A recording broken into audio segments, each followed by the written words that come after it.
Parliament ఎన్నికల దృష్ట్యా నిజామాబాద్ జిల్లా బోధన్ పట్టణంలో ఏర్పాటు చేసిన కాంగ్రెస్ పార్టీ నియోజకవర్గ నాయకుల ఆత్మీయ సమ్మేళనంలో ముఖ్య అతిథిగా ఎంపీ అభ్యర్థి జీవన్ రెడ్డి, అతిథులుగా ఎమ్మెల్యే సుదర్శన్ రెడ్డి తదితర కాంగ్రెస్ ప్రముఖ నాయకులు పాల్గొన్నారు. ఈ సందర్భంగా పలువురు నాయకులు మాట్లాడుతూ దేశం పాలన ఏర్పడాలంటే కాంగ్రెస్ తోనే సాధ్యమని, రాహుల్ గాంధీని ప్రధాని కావాలంటే మన రాష్ట్రం పరిధిలోని ఎంపీ అభ్యర్థి కాంగ్రెస్ నాయకులైన జీవన్ రెడ్డిని అత్యధిక మెజార్టీతో గెలిపించాలని కోరారు.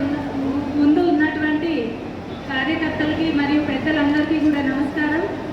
మరి మనం గత 4 నెలల క్రితం ఏదైతే అసెంబ్లీ ఎలక్షన్స్లో ఘన విజయం సాధించి మన కాంగ్రెస్ పార్టీ ప్రభుత్వాన్ని ఏర్పాటు చేసుకుందో, మరి ఆ ఎలక్షన్ టైంలో ఏ విధంగా 6 గ్యారంటీ పథకాలు మనకి అమలు చేస్తామని చెప్పి మాట ఇచ్చినారో, దాంట్లో ప్రతి ఒక్క పథకాన్ని కూడా మనకి చేరువలో తీసుకొచ్చేందుకు ప్రభుత్వం అన్ని విధాలా కృషి చేస్తూ ఉంది. మరి అదేవిధంగా ఇప్పుడు కూడా మన పార్లమెంట్ ఎలక్షన్ సందర్భంగా మొన్న ఏదైతే తుక్కుగూడలో జరిగిన సభలో మన రాహుల్ గాంధీ గారు ఏదైతే పంటలకు మద్దతు ధర చట్ట పద్ధతి కల్పించాలని ఎంతో డిమాండ్ తోటి కొట్లాడుతున్న సందర్భంలో ఎంత మొత్తుకున్న రైతాంగానికి ఒక మద్దతు ధర లేదు, ఏం లేదు. కేవలం దేశంలో విద్వేషాన్ని పెంచాలా, మతాల పేరిట దేవుళ్ళ పేరిట ఓట్లను కొని పబ్బం కట్టుకున్నటువంటి ఈ రోజుల్లో సోదరులారా, మన నిజామాబాద్ జిల్లా అంటే వ్యవసాయానికి ఒక ప్రధాన రంగమైనటువంటి మన నిజామాబాద్ జిల్లాలో మరి ఈ రోజు మన ఏదైతే మన భారత ప్రధానమైనటువంటి రాహుల్ గాంధీ గారు దేశంలో ఉన్నటువంటి రైతాంగం యొక్క సమస్యల పట్ల, దేశంలో ఉన్నటువంటి విద్వేషాన్ని పోగొట్టుకుని ప్రేమను పంచేందుకు యావత్ దేశం మొత్తం మన దగ్గర నుంచి ఓట్లేసి గెలిపించుకొని ఎన్నో రకాల సేవలు చేశారు. మరి అదే రైతుల పట్ల, విద్య పట్ల చాలా అవగాహన ఉన్న వ్యక్తిని.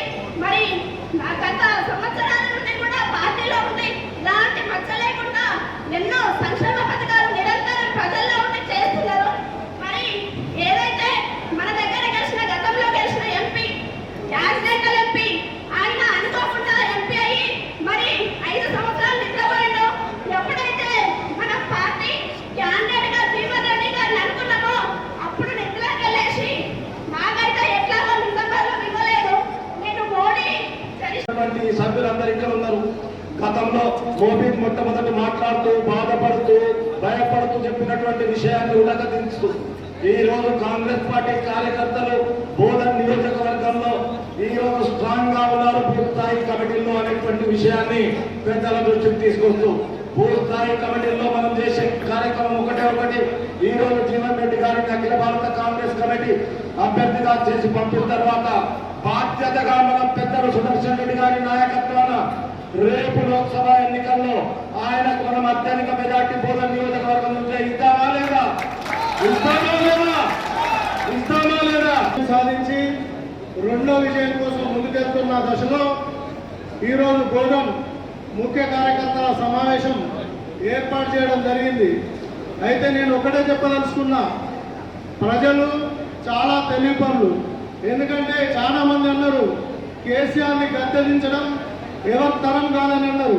కానీ కాంగ్రెస్ యొక్క మేనిఫెస్టో, కాంగ్రెస్ గతంలో చేసిన అభివృద్ధి పనులను చూసి, ఈ గత 10 సంవత్సరాల్లో కేసీఆర్ గారు చేసిన పాలన చూసి ప్రజలు మంచి తీర్పునియడం జరిగింది. ఇదే విధంగా మరిన్ని అప్డేట్స్ కోసం మా ఛానల్ని సబ్స్క్రైబ్ చేయండి.